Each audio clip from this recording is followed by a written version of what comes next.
बिस्मिल्लाहिर्रहमानिर्रहीम।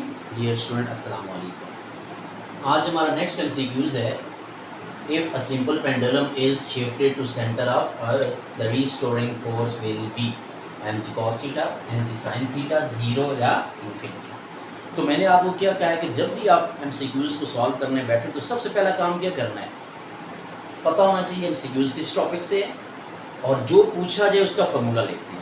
तो आपने लिखना क्या है, रीस्टोरिंग फोर्स। तो इसका मतलब क्या, सिंपल पेंडुलम के केस के अंदर आपने पढ़ा था द रीस्टोरिंग फोर्स, वो फोर्स जिसकी वजह से पेंडुलम क्या करता है, ऑसिलेट करता है, pendulum towards the mean position move करके आता है। वो जो रीस्टोरिंग फोर्स थी वो आपके पास ये थी, the restoring force is equal to weight का कौन सा कंपोनेंट था, that is equal to M G sine theta, Y component.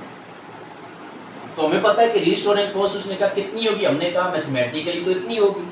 अब इसके अंदर देखें, mass centre of the earth, इसके अंदर जो की वर्ड है ना, that is centre of the earth. तो सेंटर ऑफ द अर्थ के ऊपर हमने देखना है मैस, कोई मैस को कहीं पे भी लेकर जाएं, मैस में कोई चेंज नहीं आएगी, it is a scalar quantity. ठीक है, उसके बाद हमारे पास जी और थीटा।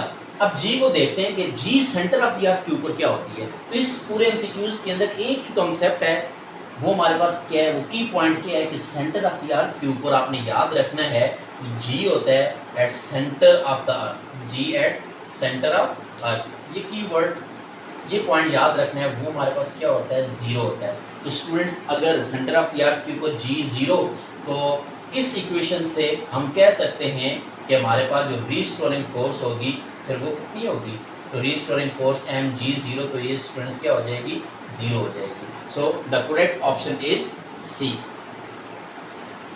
कि restoring force centre of the earth के ऊपर क्या होगी, जीरो। नेक्स्ट एमसीक्यूज देखते हैं, if a simple pendulum is shifted from Karachi to K2 then motion of pendulum becomes slow, fast और सेम। कहता है कि अगर हमारे पास एक सिंपल पेंडुलम है, कराची में ऑसिलेट कर रहा है, उसका कुछ ना कुछ टाइम पीरियड होगा, कुछ ना कुछ उसकी स्पीड होगी ऑसिलेशंस की। अगर हम उसको K2 पे शिफ्ट कर देते हैं तो देन हम देखते हैं कि क्या उसके टाइम पीरियड में कोई चेंज आता है या नहीं आता।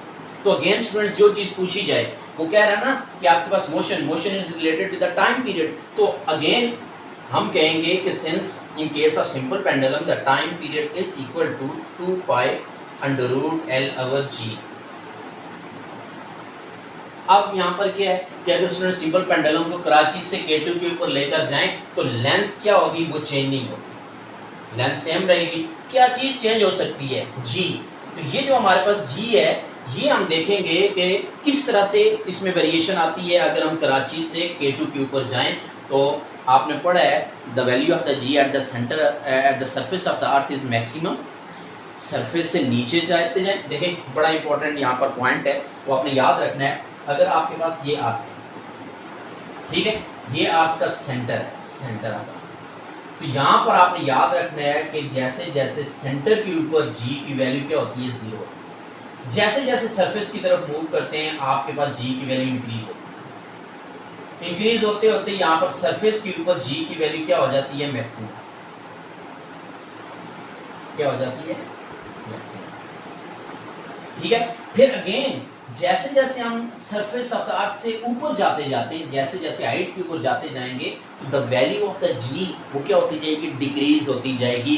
डिक्रीज होते होते एक ऐसा पॉइंट आएगा कि वहाँ पर अर्थ की जी की वैल्यू क्या हो जाएगी, जीरो हो जाएगी, जिसको हम स्पेस का नाम देते हैं। ठीक है, हम कहते हैं कि अर्थ के अराउंड एक ऐसी जगह है, एक ऐसा पॉइंट है जहाँ पर जी की वैल्यू जीरो होती है, तो हम वहाँ पर कहते हैं वहाँ पर स्पेस है, फ्री स्पेस है। ठीक है, सो इट्स मीन जैसे जैसे ऊपर जाएंगे हाइट के साथ साथ, जैसे जैसे हाइट इंक्रीज होगी तो स्टूडेंट्स आपके पास जी की वैल्यू क्या होती जाएगी, कम होती जाएगी।